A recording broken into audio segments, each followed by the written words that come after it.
Good morning, everyone. Thank you all for being here. My name is Nick Wyllie. I'm the city's environmental planner. We are here today for our downtown flooding and mitigation resilience plan, as well as talking a little bit about our green stormwater infrastructure feasibility study.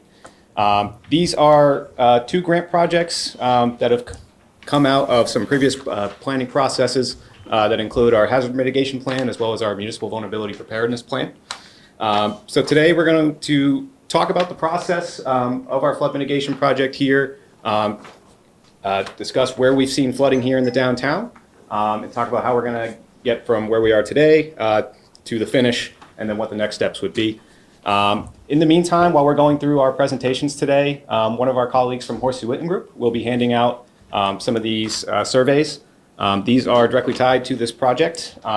You may see there are a couple questions on there regarding ethnicity and income. Those are related to the environmental justice community that we have down here in downtown. So they are optional. You don't have to answer those. It's just to help provide additional demographic information for those EJ communities. So with me today, I have Michelle West from Horsey Witten Group, and I will kick it off to Michelle. Excellent. If I stand over here, can everyone see the screen? Does that work? All right. All right, so today, Nick just gave an overview of what we want to go over with you all, but I just wanted to say how happy I am to see a good turnout for this meeting to talk about this really important topic. Thank you to the Attleboro Library for letting us use this space. It's perfectly placed in our project area with the 10 Mile River right outside the door, so that's kind of a really nice connection there. And certainly thank you to Nick and Gary for going after these grants for these important projects so that we can tackle some of these big issues. And thanks to my colleagues for helping set up today. We've got Krista and Jonas here as well. So some of you may have seen, but we have informational boards around the room. We have a couple of activities to both inform you about some of the terminology and the topic, but also to get information from you. So please visit those after the short presentation today. So the flood mitigation project is focused on flooding in the downtown area. It does not mean that there's not flooding issues other places in the city. It just means that that was the focus for this particular grant and could lay the groundwork for expanding this work in other places in Attleboro. But I just wanted to point out that the focus of this particular project is mostly in the downtown area.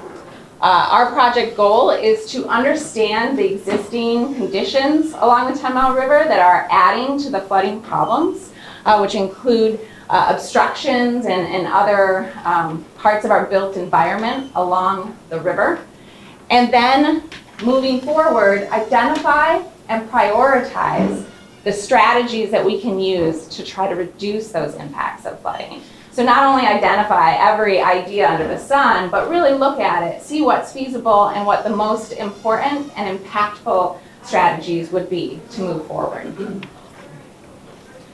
So this is just a list of our specific scope items. I've highlighted in blue. Public outreach and involvement is a big part of this project, which is why we're having this meeting today, and we'll have another one sometime in July. And we're also have a website and information, a survey to try to get information from people who live in Attleboro or work here.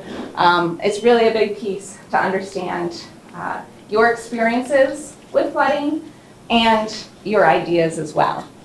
And also I just wanted to point out that the last task for us is to come up with this flood mitigation and resilience plan. The idea with this is that we will identify the best strategies that have the most impact, looking at both benefits and costs to that strategy, so that we can move forward to the next project would be to design whatever those strategies are and get them permitted. And ultimately with the idea that we want to move these to implementation down the road. But for now, the project gets us to that plan. So what is a floodplain and why do we care? A floodplain is a natural feature, the shape of the land around a river that is formed over time as that river floods its banks during large storm events. In general, we can all kind of picture that concept, but I just wanted to dig into it a little bit more because there's the natural floodplain that developed obviously over a long time, and when the floodwaters would go over a river's banks, they would be absorbed by the soils in the floodplain, taken up by the trees. There might be wetlands in those areas. It slows the water, it stores the water, it reduces the impacts of those floods. And then there's just kind of a simple graphic over here just to talk about what we've done over time is developed in those flood areas. Because let's be honest, a lot of times the floodplain is dry. We don't have storms all the time. And so it can be deceiving on where we should build and develop over time. And we know that Attleboro has a history with industry that required to be close to the river. So they of course would build factories and the buildings right along the river. And so we've changed our floodplain here in Attleboro. We've encroached upon the river. Sometimes we've built walls around the river to try to keep it in its spot. We've paved the land. It reduces how much water can be absorbed by the surrounding area. We've taken down some of the trees. We've altered the landscape. It's not just here. We do this everywhere. But it's important to understand how we've changed that over time. Also, our conditions, our weather conditions are changing. Our climate patterns are changing. We are starting to see more rain. We're starting to see more intense rain. It's falling faster. You get more rain in an hour sometimes than we used to get over a day. So we are starting to see those impacts. We hear on the news of other non-coastal areas that are just getting devastated by flood events in their communities. So Attleboro is not alone to be concerned about this and to be looking to the future on how to make adjustments to reduce these impacts. So this is our study area. I know you can't see that map very well, so I'll just talk to it. We're really looking at the area along the 10 Mile River up by 95 and Farmers Pond in that area. Over to along the Bungay River, Simmons Pond, down to about Olive Street is our project stretch. So that is kind of the reach of this particular project. What I'm showing here are the mapped flood zones. So we just talked about a floodplain in general and what its purpose is. What's mapped here is what FEMA looks at, and this is called the 1% annual chance of flooding. Oftentimes, people call that the 100-year storm. We're trying to change to call it the 1% chance because people think, well, it can only happen once in 100 years. It's a 100-year storm, a 100-year flood. And that's not true. It's a probability. Every year, there's a 1% chance we're going to get hit with one of these large events. It's going to make the river rise and the flood outside of its banks. So you see that outline in the kind of bright blue area all throughout this project area. You might also know, based on your experience here, that there's a lot of development within that flood zone in downtown Attleboro. So our businesses, there's homes, there's roads, there's a critical infrastructure all throughout this area. And then we have a focus area. So we have the whole project area that we're going to be studying. And then what we're really looking at is the impacts of our proposed strategies on the focus area. So kind of zooming in around the County Street, Balfour, Riverwalk, and in fact not too far away, right here where we are today, the library. It doesn't mean that we don't care what happens outside of this, but this is where we're going to kind of measure the impact of what we're proposing. Is, how much is it improving conditions kind of in this focus area?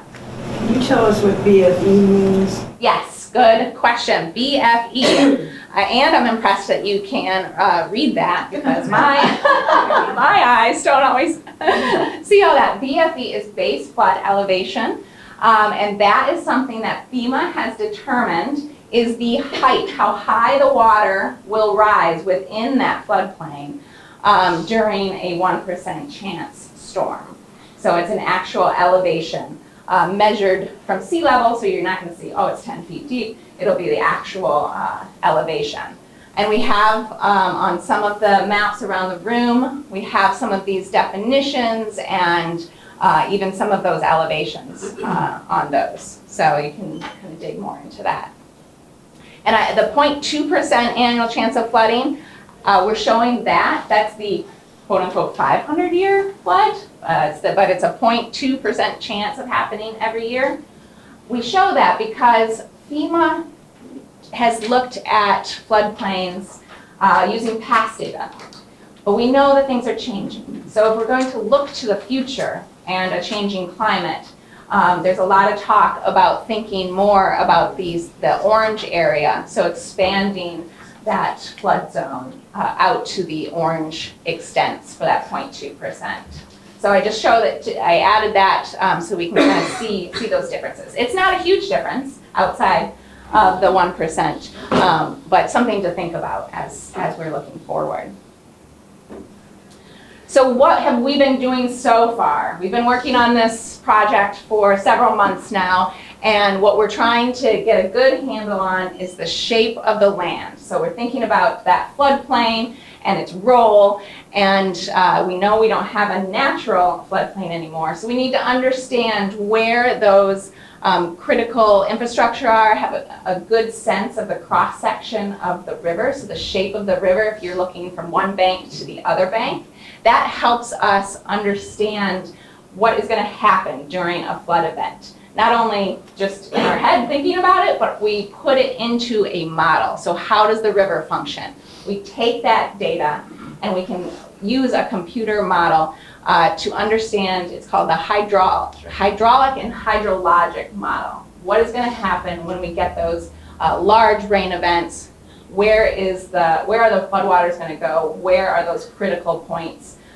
Which a lot of you may have experienced some because you have seen the flooding. But we want to make sure that we understand that in a model so that we can then look at proposed conditions when we come up with our strategies.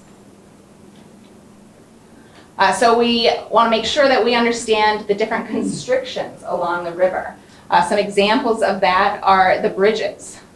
Just pointing out a few here. Water Street Bridge, County Street Bridge, Wall Street Bridge, and Olive Street Bridge are some of the main ones in our project area. So we want to make sure we understand the elevations and the shape of those bridges so that we know what will happen when the river rises during a flood event. We also have impoundments, dams along this stretch. We have 3, a small one that creates Simmons Pond, a larger one that has created Farmers Pond, and a dam and a dike, so that's a berm, an earthen berm, that holds back the water for Mechanics Pond. So understanding those areas and looking at that closely is also an important part of this project. So what are some of the strategies that we are going to be looking at? So we talked about that natural floodplain before. That's what we're trying to get back to, not in the literal sense. We know it's not going. We're going to not take away all of the development, but trying to mimic how the floodplain used to function. That's what we want, kind of looking forward. So we're thinking about nature-based strategies, trying to remove some of the obstructions to the river to allow the floodwaters to continue to flow past. Perhaps raising infrastructure and buildings where possible. Providing more flood storage in the areas that are available, and installing green stormwater infrastructure. Well, what the heck is that? Oh, before I go to green stormwater infrastructure, I just want to point out this was a picture of an area that we worked on in Peabody. It was many years ago now, but they had a flooding problem. They still have a flooding problem, but this particular large reservoir was built to help manage their floodwaters. And when it's not flooded, it's used as a disc golf course. So it's a park. People are out there enjoying the area, and then the waters are allowed to flood this area during a big event. And it was just a news article from, gosh, more than 10 years ago now, discussing how it made a big difference in a recent storm.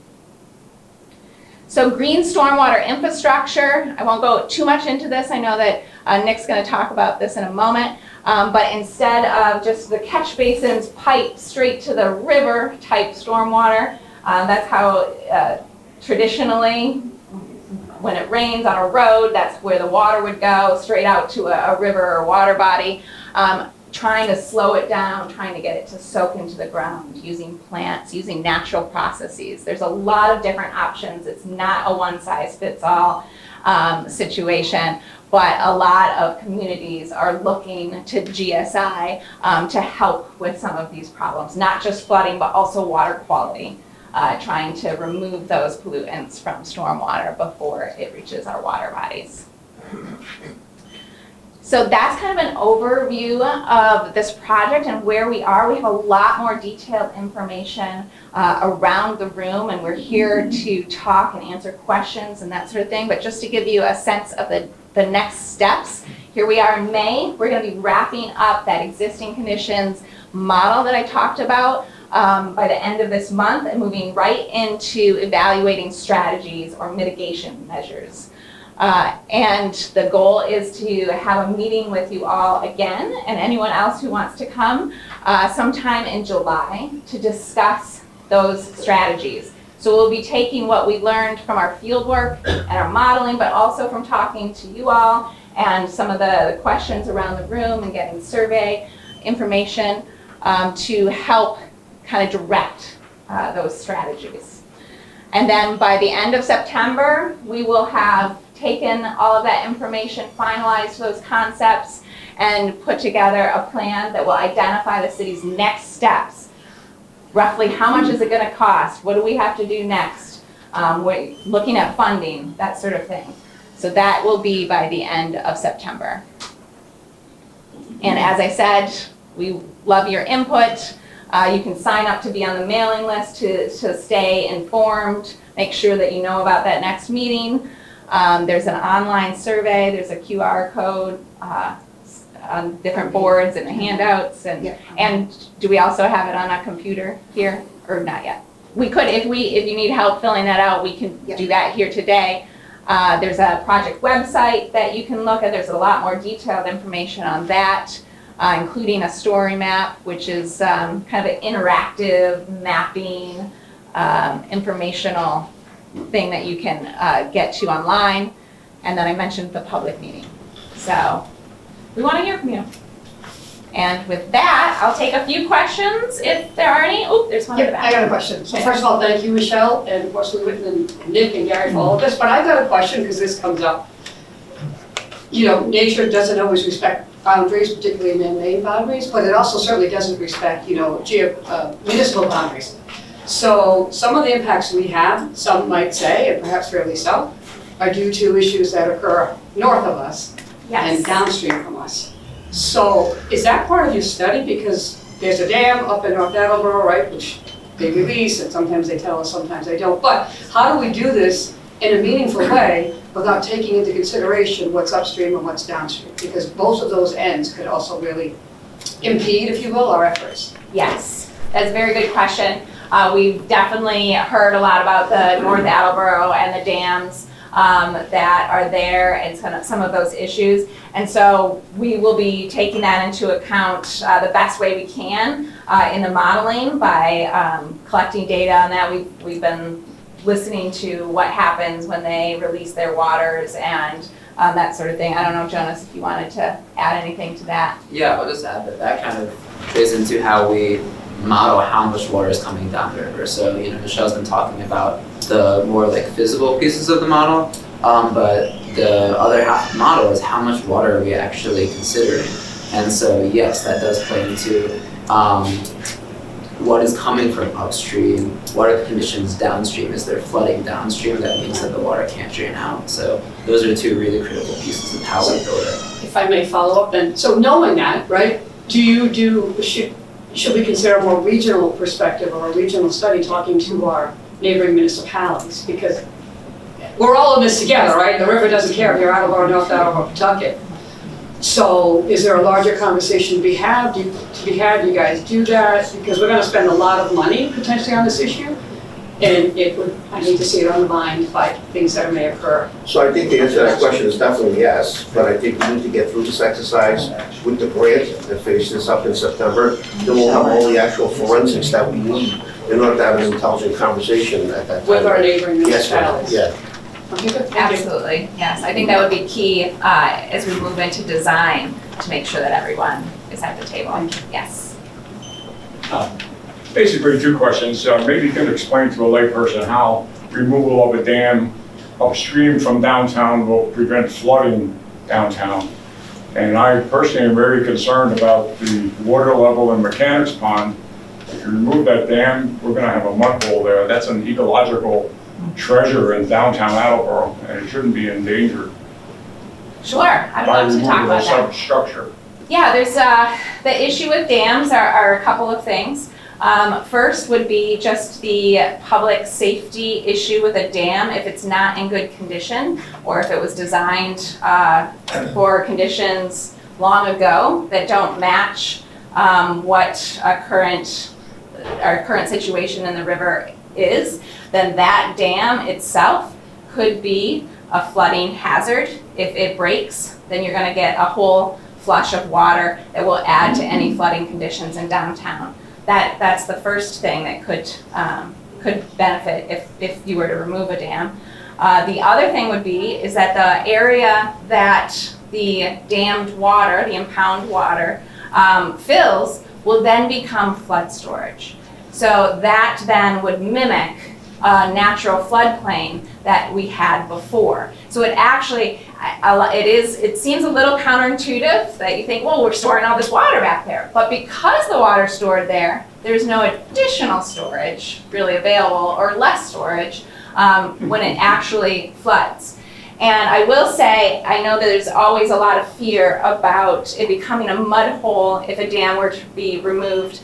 We've seen a lot of dam removals, particularly in Massachusetts, over the last decade or so. And it is shocking how fast the plants and the vegetation and the habitat comes back. If you can imagine, there is a dormant seed bank.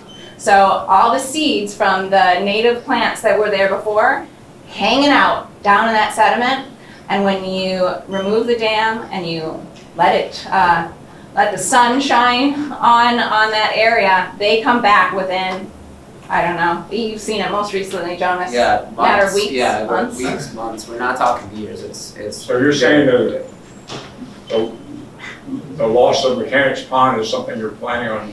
No, I'm just saying that you asked about in general, how a dam removal could address flooding issues. There's no decisions at all on removing a dam, but it is in the project reach, and we will be looking at it one way or another, what the different options could be with dams. Piggybacking off of this question, Mechanics Pond has an ecosystem, it has a green belt behind it. We have muskrats, we have otters, we have ducks, swans. Herons. Herons, yes, nesting herons. And there's the dam.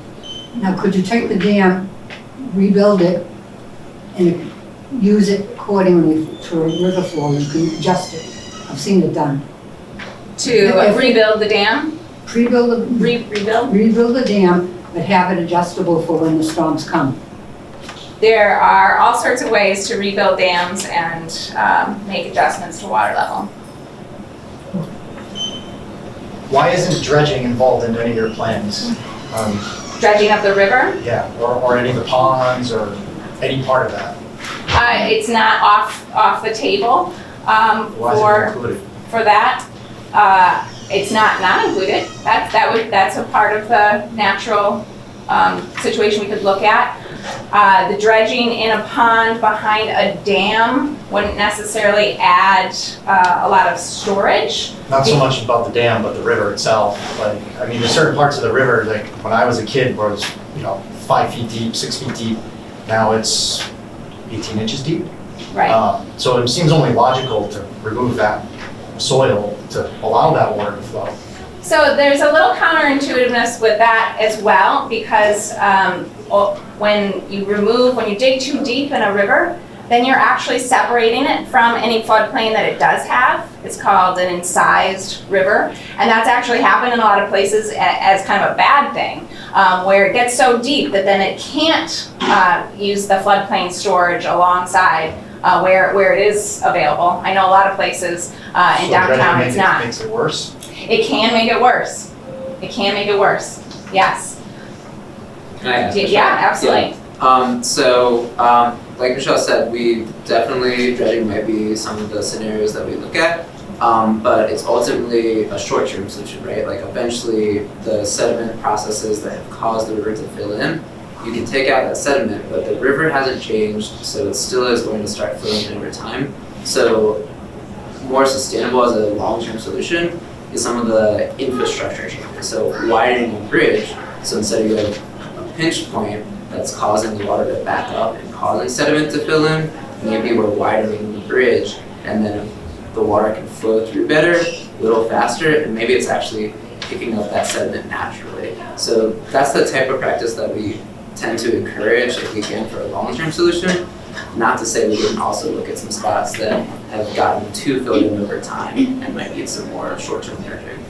So in the scope area, at least the more narrow scoped area, there isn't plain for it to spill over, if you will. It's a city. And the picture you had over there is great of that other town, but that certainly doesn't look like downtown Attleboro. So it doesn't, the dredging part, I'd love to see some engineering data. I don't know if I overheard you're an engineer. Yes. You're the engineer? I'd like to see some engineering data on that, because for me, from a layman's perspective, it seems the most logical solution. Yeah, and that'd be great. Our final report will basically be laying out all the scenarios we looked at and the engineering side of it. Okay. Yeah, I've been looking at YouTube and what North Attleboro is doing in the city councils. And they're quite a bit further ahead of this. And their plans are to dredge the river. It also has a machine that would clean up the banks. Hopefully that doesn't cause like a slingshot coming in Attleboro, because we have been devastated by them releasing their ponds and not controlling that.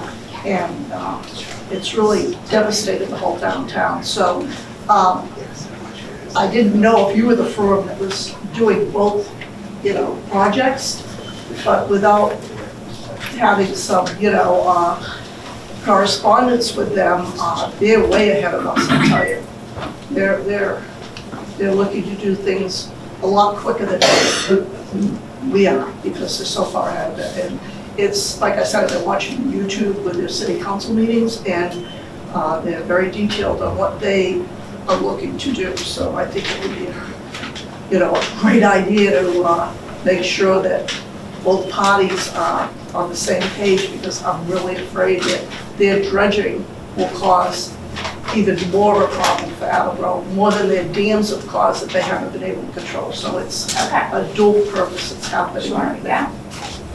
Thank you. Yeah, you're welcome. Look at that. I have one more question. Yes. I'm sorry. Yeah, go ahead. My question was very similar to Nancy's, because I represent both communities. Okay. Why can't there be more communication earlier in the process to coordinate? Because you may lay out a plan that North Attleboro's done something different, that everything that flows down the river could wipe out any of the plans that you have. So why can't there be more communication? But we do. So Gary Ayrassian, so we do. So on several occasions over the last couple of years, through the mayor's office, the town manager's office, emergency staff, my staff, myself and Nick, they're planning, we've met over several times over the last couple of years. So there is communication, but at some point this plan is specifically for Attleboro, because that's the way the grant is structured. So that's why we're just focusing on this right now. But there has been communication. There is communication. There'll continue to be communication. And as I said earlier, once we get the forensics done with this project, we'll share that with North Attleboro and continue that collaboration, Jack. So there is communication. Okay, no offense, Gary, but I've been involved in a bunch of those meetings. Yeah. Okay. Well, I don't know if you have, but Okay. at least the ones I've been at, I don't recall you being there, but I can just talk about the ones that I've been there, and they've been productive, and we've had those, we do collaborate, we do communicate. Just being a little selfish, but, so I'm downstream from the project zone. So as much as I worry about North Attleboro to downtown, how about beyond that? So will you be spreading your focus after you do this initial grant? So the answer to that, yes, the answer again is yes, and that question's come up previously. And again, the focus of this is really right now downtown Attleboro. That's what we worked out with our state partners, where to focus with this grant. It's the BRIC grant, and there will be. This isn't just a one-time snapshot and that's it. It's a plan that will evolve and will progress, but we have to start someplace, and this is where we plunked the flagpole and said we're going to start with this. We will look upstream, we will look downstream, but we have to start someplace. So the answer to that question is yes, it will evolve, and we will look at downstream with, I'd say, a next round of grants. Are you gonna make public the computer plan you have when you develop it of the structure that is currently here? Is that something we can see before the next meeting, whether it's in June or July or whatever? It's a specific model called Ayrassian. Okay. It can certainly be public. It's not necessarily very user-friendly on what the information means, but it will certainly be the snapshots, some screenshots, and some information from it will definitely be presented at the next public meeting, and the model certainly is public. I'd like to see it before the next public meeting. If there were a schematic, that would be really interesting to know in advance of understanding what it is you're going to be doing. Okay.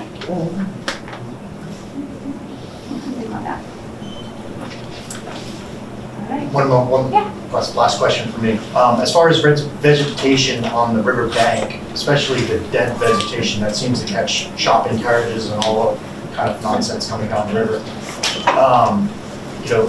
is there going to be any less red tape to remove some of that dead debris and non-organics and non-organics from the side of the river? There's plenty of residents that would like to get rid of some of this stuff that would help this river, but they don't have the ability to do so. So can you speak to that?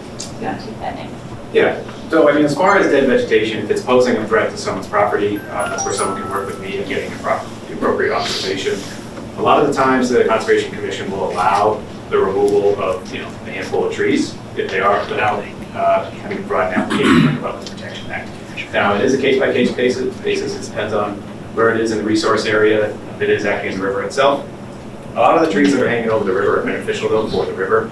It's important to keep shade on the river, just to keep the water cooler for any of the animals that are inhabiting it. And then any of the limbs that are actually going in also will help provide spots for any of the fish, certain other animals such as the turtles, to provide breaks in the velocity of the river so they can, as they're trying to go upstream, they have little places to rest, and also hide from predators as well. So there's a balance we have to maintain between, getting out obstructions that could cause it to, block trash and dam up the river and cause further flooding issues, but we also have to take in the ecological factors in there. But anyone that thinks there's an issue, I would love you to just reach out to me. Happy to do site visits with people, look at a problem, especially if it's a tree coming in from the Balfour River Walk. We can work with our Park and Forestry Department on removing some of those dead limbs that could be causing further problems. Is that a decision that's rendered immediately, or is that something that has, a resident calls and says, hey, I want to get rid of this crap? Is that something that you render judgment immediately, or does it have to go? Yeah, let's say if it's one tree, I could render judgment on that immediately. Now, if someone is like, oh, I want to take down 20 trees across the entire riverbank, that you would need an application file. All right, Nick, you want to take over? All right. So another grant project that we're working on in tandem with this flood resilience project is our Green Stormwater Infrastructure Feasibility Study. This is a grant from the Massachusetts Municipal Vulnerability Preparedness Program. And so very similar to the flood resilience plan is we're trying to reduce flooding, but the other primary goal of this is also improving water quality within the 10-mile river. So the 10-mile river is, as we know, is an impaired waterway by various pollutants, which include phosphorus, metals, and then there's various pathogens that are in there as well. So with this program, this grant project that we've done, we started by looking at the impaired waterways that we have in the city. So all the lines you see in red are our impaired waterways as identified by the state's Department of Environmental Protection. Focused our area on the downtown, just to try and supplement some of the efforts of the flood mitigation project that we're working on here. A lot of the major roadways you see going into and out of the downtown, the vast majority of the stormwater management systems there are all discharging straight into the 10-mile river with very little treatment of the stormwater itself. So this is exacerbating flooding by concentrating more water volume in there, and then it's also increasing the water quality issues that we have with the untreated stormwater. So looking at some of those major roadways, we identified a whole host of potential locations that we can install green stormwater infrastructure. So we have North Main Street, Bank Street, South Main Street, Thatcher, Olive Street, and then we have a couple others like Pleasant Street, and then Forest Street over there as well. So looking at those locations, we then identified some other priority locations that we did soil borings for to see if the soils are conducive for some type of green stormwater infiltration practices. So these are a couple of the selected GSI locations that we did soil borings for. And then we narrowed it down to our more priority locations. Priority locations were identified not only from the soils being conducive, but their locations within the watershed and the ease of implementing the green stormwater infrastructure features within these locations. So like Michelle mentioned earlier, green stormwater infrastructure mimics nature.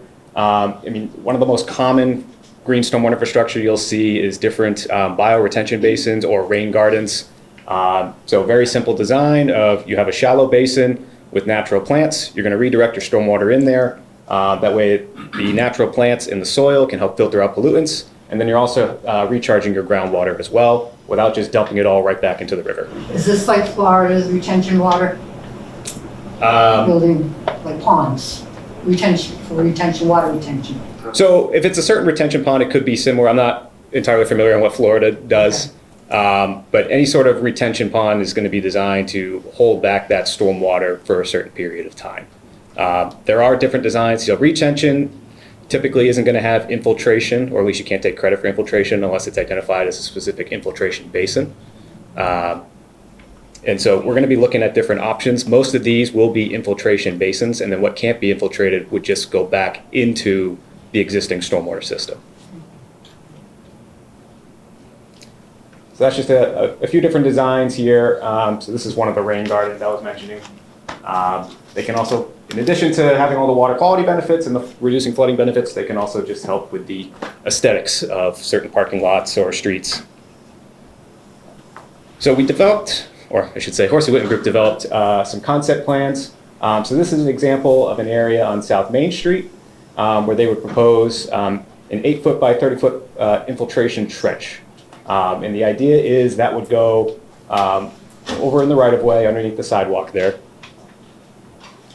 And then we have a couple other locations. Would that encourage basement flooding and those surrounding properties? So that's where we have to do some further design and modeling. So one thing we would do is a mounding analysis. So when you have the existing groundwater data, that you then plug this into your HydroCAD modeling to see, okay, if we're going to be infiltrating all this water into this concentrated area, where's that groundwater mound on the existing conditions going to go out during a storm event? So this is something that we'd be looking for. If the groundwater mounding analysis shows that it's going to go into a basement, then we're not going to implement that. It wouldn't be a good location for it. So we have to be very careful along, some of these densely populated streets, like County Street, South Main Street. We want to ensure that it's not happening. So that's why, before we do any of this, we would reach out to the residents to see first, do you have water coming into your basements already? Because if that's the case, then more than likely this isn't going to be a good idea to put right outside their house. So some of those infiltration trenches could look like this. So the idea of these tree infiltration trenches is that you wouldn't really know it's there. So this is what it looks like during construction. So you have a gravel base with your perforated pipe system here. So the stormwater will come in through the perforated pipes and just infiltrate into the ground over the stone. Once it's all said and done, it looks just like your standard sidewalk. So you have a couple trees planted in there with a grass strip.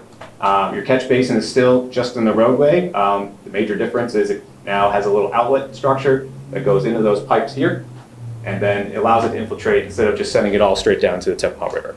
But as you can see in these locations, there are some houses that are close by. So again, we'd be looking at those mounding analysis just to ensure it's not going to exacerbate any flooding issues that may already be present.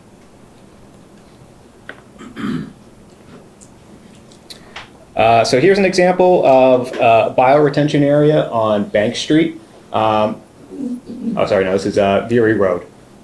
So this is the existing area that we're looking at here. If anyone's familiar with the corner of Veery and Bank, the cemetery is just off to our left over here. So this would be an area where it looks relatively simple, where we can dig out a basin. There's already a shallow depression here with the existing topography. That would be planted with various native plants and would just help retain some of that water, but rather than having it go straight into the Bungie River just down Bank Street. Another example of bioretention that we're looking into would be implementing this over at Capron Park. So this is just off County Street. We have a very wide open grassed area. We could incorporate this relatively easy into the existing landscape design. So areas over here, as long as we have good conversations with the Park Commission, as well as the Superintendent of Parks, and it doesn't impact any of the park operations, this would likely be one of the first areas that we try out one of these bioretention areas.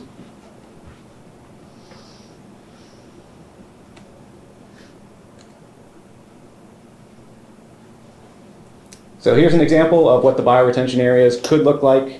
Again, it's just essentially a very simple rain garden design. They could come in with an overflow pipe. So after a certain size storm event, water is going to fill up. Once it gets oversaturated and it can't take any more, there is an outlet structure here that will send it back into the existing stormwater drainage system.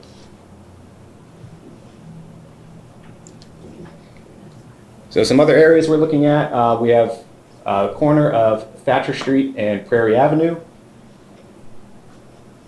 So this would be a bioswale. So a bioswale is essentially just a planted shallow ditch is what it is. So that will help improve some of the water quality. If the soils are conducive, we'll get some infiltration in there. But just another example of different locations that we're looking at. We have a corner of Bank Street and Tanager Road. Some more examples of what bioswales could look like.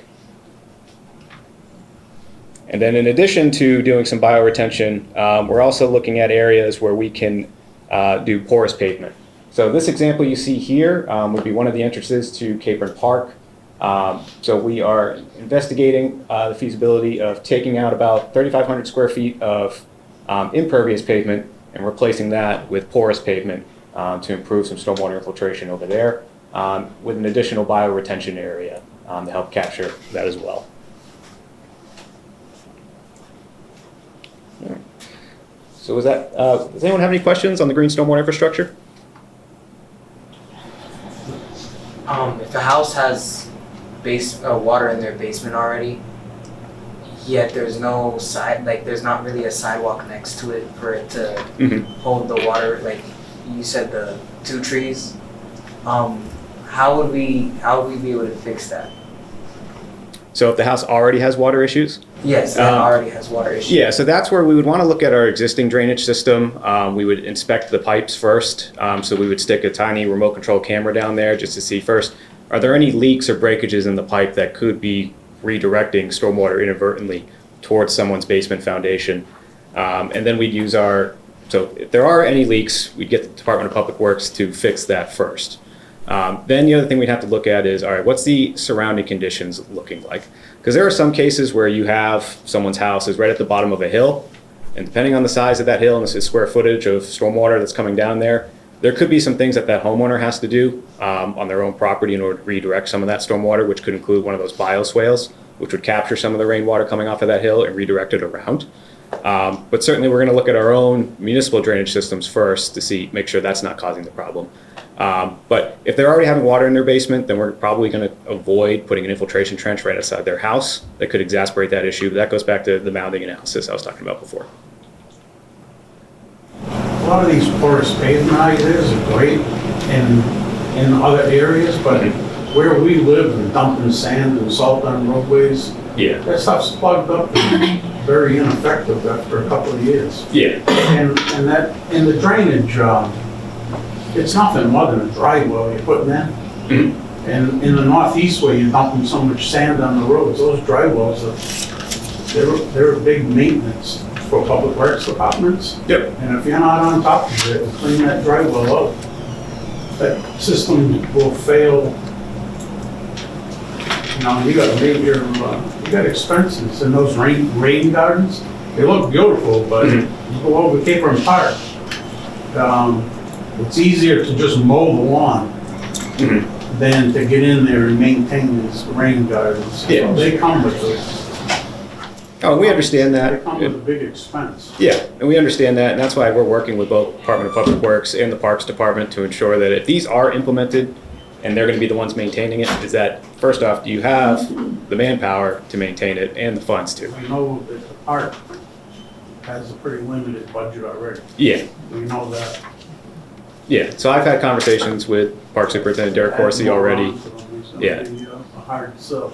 Yeah, so I mean, we're going to design these and implement them in a way that is feasible for them to maintain.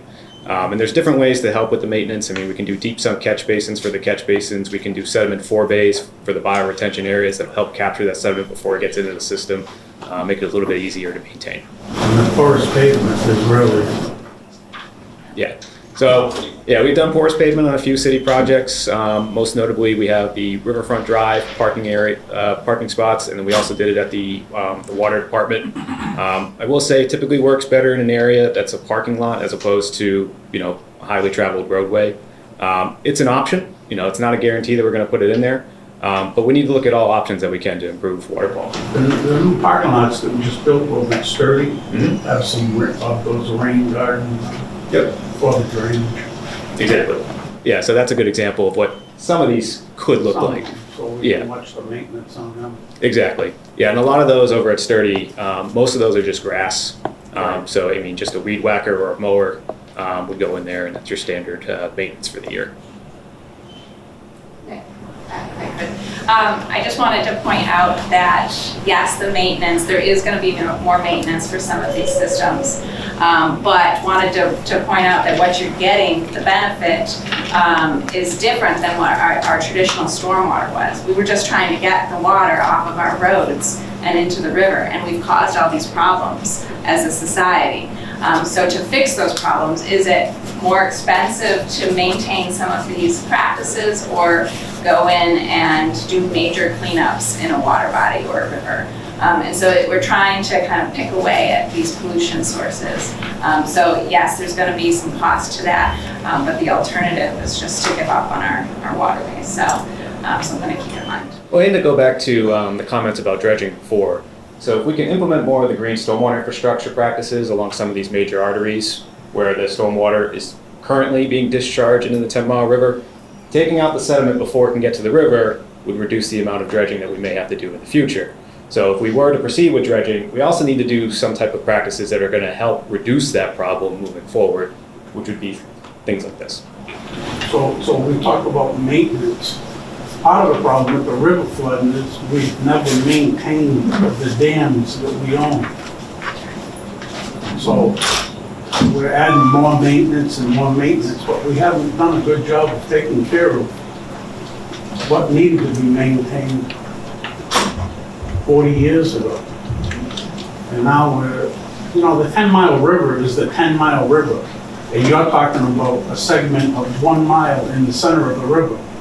If it isn't an overall project from start to finish, it's pretty hard to just clean a drain out 1 mile. And you still got north of us, we still got south of us. It takes an overall, Well, just to clarify that, we are not ignoring all of the things to the north. When we model the system, we have to take into account how much water is coming down. So while we're not looking all the way down to the mouth of the 10-mile river, we're certainly looking up to know what's happening in our stretch. As the city alone with their funding can make adjustments only in the city, but we are certainly looking at kind of what's contributing. over here where we voted earlier, some of the adjustments were raise your property, you know, don't build in these, you know, you're making adjustments, you're asking people to make adjustments on their land. Maybe the adjustment needs to be made to the south of us so that the water flows away from us. Yes, we're trying to capture as much downstream as we can to understand the full impacts to that area. So we're worried about the water coming into us, but we should be worried about the water leaving us. Maybe the problem is downstream, to get the water away from us. Yep, we're looking. But why should we be compromising our land, or losing our land, or losing the ability to use our land if the problem is downstream? Yes, we're trying to look far enough downstream that would impact that specific area to know that. But those strategies are options that people in other communities have done. So looking at all options at this point. Yeah, we're not beholden to one single option, like Michelle said. I mean, we're trying to look at every feasible option that we can take to help address the problems that we've seen for decades now. Now, we've heard earlier that your grant money is for the downtown area. Mm-hmm. And I know you need to spend your grant money for the downtown area. Mm-hmm. But it could be further downstream where the problem is, it's choking it up. Sure, I mean, there certainly could be a problem downstream that's causing issues. I mean, we're not gonna just stick to the downtown only, but at least for this project, that's where we are limited. I mean, we have to cut off our scope to certain degrees here and there, because the larger we increase our study area and the overall scope, the more money it's gonna take to do that entire study. So, But it could take less money if we look downstream than what you're gonna give up. And Mr. Walsh, as I said earlier, this is a fluid project. This isn't the end all. This is just the first attempt at this that we haven't done in years, as you mentioned earlier. So we have to start someplace. And the focus of this grant that, again, our state partners agreed to is focusing on downtown. As Michelle mentioned, we are looking upgrading it. And at some point, questions come up, not even outside this forum. That's been posed to me and it's been posed to Nick. What about downgrading from here? We will eventually get there, but we have to start someplace. And again, this isn't the end all. It isn't that when we finish this report in September, that's it. It's going to be fluid. So we will be looking downstream as well. Chris? I just, in addressing this issue, because in Rhode Island, I know for since 2000, they've been doing heavy investment in dam removals and along the highways and in like Rogers Park, Lincoln Woods State Park, a lot of this type of work. So they've been doing it for decades there. And now when I go to their town meetings, they're waiting for the people upstream to take action and do something because they've been investing in it heavily for the last 20 years. Is there any conversations, or where do you get these model ideas from to do this work? Is it from local, like what they're doing in Providence and Rhode Island, or is it more like a federal thing, these models? And are you in conversations with those folks down there? Because I know they've been doing it for a long time. Can they're starting to see shadfish make their runs back up in the Patuxent River? When they remove the dams, those rivers are actually healthier, so there's more blue heron coming in to eat the fish because the fish are there, as opposed to it just being a toxic pit of algae blooms. So I just didn't know if you had any conversations with those people in Rhode Island, and then also where do you get these ideas from? So I've had conversations with people from the Rhode Island Department of Environmental Management, more so regarding water quality issues as opposed to flooding issues. To our department had received a grant from the Southern New England program to address water chestnut in Dodgeville Pond because there's large water chestnut problems further down the 10 Mile River in, let's see, it was Pawtucket, Seekonk, and then I forget the third community that was also addressing it. But that was a collaborative project. Now, unfortunately, with what's going on at the federal government, we were not able to proceed with that project. It was a federally funded grant. They couldn't guarantee us the funding with what's happening at the EPA. So we weren't able to proceed with that one, but the conversations are happening.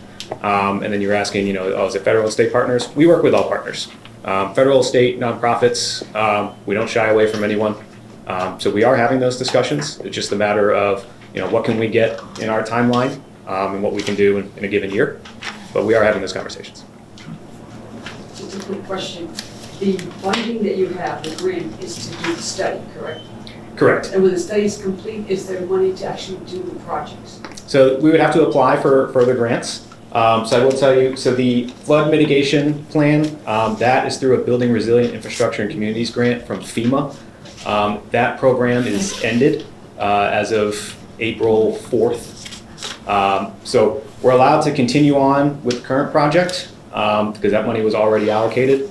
But when it comes to next phases, we will have to look for other grant programs. But the Green Stormwater Infrastructure Feasibility Study that's done through that Municipal Vulnerability Preparedness Program, that could be another grant program that we could carry on all the work from the flood mitigation project into. Because that's entirely state funded by the Executive Office of Energy. Because you're doing this, making this plan, but you'd have to further down the line apply for grants, which would take additional time. Correct, yeah. So I mean, this is all. Can you start applying for some of these like ahead of time? Well, not yet, only because we're in future. Because we haven't come to any conclusions yet. So the final report in September, as we go through and sift through all these ideas, we have to figure out eventually, at some point, we have to have a landing ground. What options are we going to pursue? Size those up for cost. Different grants have different proportions. Some are 100% grants. Sometimes the city council will have to appropriate certain funds as a cash match. Yeah. So it'd be, premature right now to say that we're applying for grants. When we're ready to apply, will be right after we know exactly what it is that we want to pursue. So we have precise answers to complete the grant applications. And then a lot of these grants, they're not released on rolling deadlines. What will happen is the first thing that's done is whatever agency that's administering the grant will release their request for proposals. And then you have about 2 to 3 months by the time the request for proposals is released until you have your deadline for submitting the grant. So, and that can change each year as far as the grant requirements, especially with the Municipal Vulnerability Preparedness Grant. They're constantly looking at it each year to see, okay, what was done well, what could be done better, or there's certain aspects of the grant application that we just should scrap altogether. So it does change year after year, so it can be difficult sometimes to try and really get ahead of that. And then you also have to worry about, well, is the funding still there for the next year? Like a lot of our federal grants, a lot of it's up in the air right now.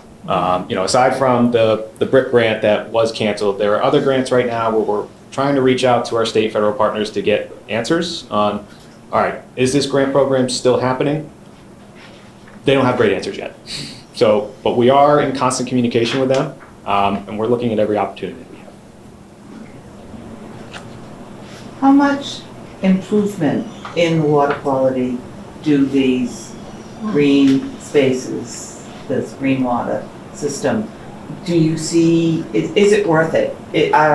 When you're processing through these gardens and so on, are you seeing a significant improvement in the water quality? Basically, it comes down to, is it worth it? I mean, this is all really pretty and Lord knows I think it would be lovely, but are you seeing a significant improvement in the water that's going into the rivers? Is it helping? I know that historically, because Attleboro was industrial, there's a whole lot of crap in the water. Yeah. And is this going to help create an improvement that we're going to be able to see while everything else is going on? So if you compare the outlet structure of one of these bioretention areas to the outlet structure of just your standard catch basin and pipe, yes, there's a dramatic improvement in the water quality. Now, in the grand scheme of things of the 10 Mile River, because it is such a large watershed, it's going to take time before you really see improvements. And we need to keep implementing more and more of these. So we're under, there's a program called the National Pollutant Discharge Elimination System Program through the EPA's MS4 permit. So we are required to reduce pollutants as much as we can. So the 10 Mile River is subject to what's called the TMDL. It stands for Total Maximum Daily Load. So we have to reduce certain amounts of phosphorus, metals, and pathogens. However, Quantify the improvement. yeah, so what we can do is we can use stormwater modeling to see, okay, so if we have this bioretention area here, it's getting, this volume of water from this square footage of this sub-watershed is coming into here. And then based on the design of that bioretention area, we can quantify how much phosphorus we're taking out of that stormwater before it goes back into the river.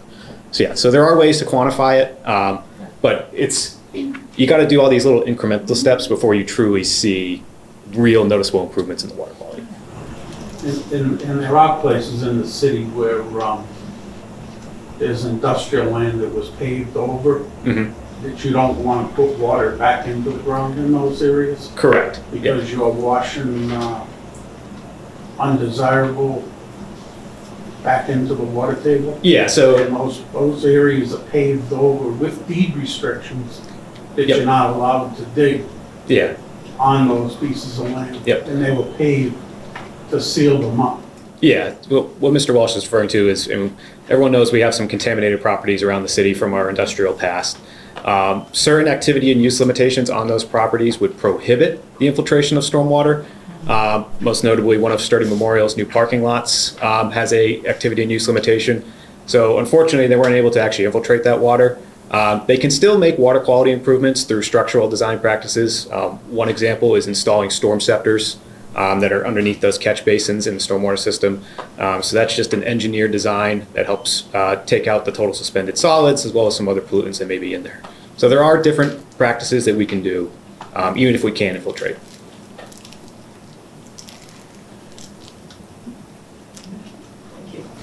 Get over back to you, Michelle.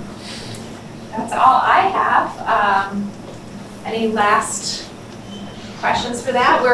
We're here for a while. Please come and ask us questions. You can look around at the boards, mill about, stay for a little bit. I don't know, Gary, if you wanted to. Yes, I just want to say that's it. Thank you very much all for coming. We take into consideration all your feedback today. As I said, this is a fluid project. It's not just a one. This isn't just a snapshot project. This is going to be ongoing. So thank you all for coming out on a Saturday morning. Any questions you have, please you can contact Nick. You can contact me. We're both on Department of Planning and Development. Our email addresses are there. So please call us. If you're probably going to have thoughts after you leave today and said, you're going to get that V8 open, I should have asked or whatever. Anytime you can stop by the planning department, give us a call, send us an email. We're always in touch with Michelle and Varsity Witten Group. So please continue to give us your feedback. We'll continue to refine this project. We hope and we will welcome you to the next July public hearing. And we'll have a lot more information at that time to share with you. It's a living matter. It doesn't end with today. We got a lot more work ahead of us, and we sincerely appreciate you coming out today. And we really look forward to continuing giving us feedback because it tempers what we do ultimately before we go to implementation. So thank you all, folks, again.